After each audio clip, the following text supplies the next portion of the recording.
سلام بچه ها، میخوایم امروز راجع به یه موضوع خیلی مهم توی درس علوم با هم دیگه صحبت کنیم. میخوام یه سری از مراحل که توی روش علمی خیلی اهمیت داره و ما میتونیم توی آزمایش هامون یا خیلی از مسئله های علمیمون از اون استفاده کنیم براتون صحبت کنم. بچه ها فکر میکنم سالهای گذشتم یاد گرفتید که روش علمی یک سری مراحل داره. حالا اون مراحلش چی هستش؟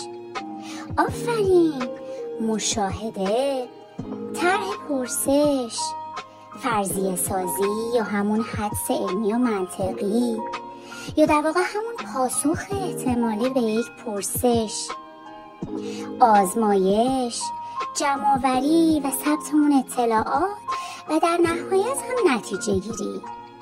حالا من میخوام تمام این مراحل رو با مثال برای شما توضیح بدم. بچه‌ها مشاهده یعنی چی؟ مشاهده شاید اول بگید خب خانم مشاهده یعنی فقط دیدن. نه بچه‌ها، مشاهده علاوه بر دیدن یعنی حس کردن، چون یکی از حواس پنجگانه ماست. یعنی دقیق دیدن پدیده ها و توجه به جزئیات اونها. مثل چرا یخ روی آب شناور میمونه؟ بعد میگیم خب الان یه سوال اومد تو ذهنم. یعنی چی؟ یعنی اون مشاهده ما به یک سوال علمی توی ذهنمون تبدیل شد. مثلا چرا یخ داخل آب فرو نمیره یا غرق نمیشه، روی آب میمونه؟ بعد اینکه مشاهدم به یک سوال علمی تبدیل شد، میام فرضیه میسازم. فرضیه یعنی چی؟ همون حدس علمی یا منطقی برای پرسشی که توی ذهنم اومده، یا در واقع همون پاسخ احتمالی به پرسشم. میام میگم شاید چون یخ سبکتر از آبه.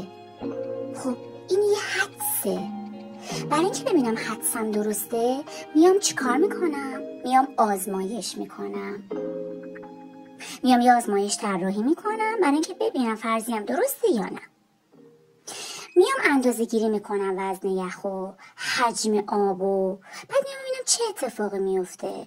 میام میبینم یخ روی آب میمونه، شناور میشه. میگم نکنه چون حجم یخ کمتر از آب مایع است این اتفاق میفته. و میبینم آره درسته، در واقع فرضیه یا همون حدسی که اومده بود تو ذهنم درست در اومد.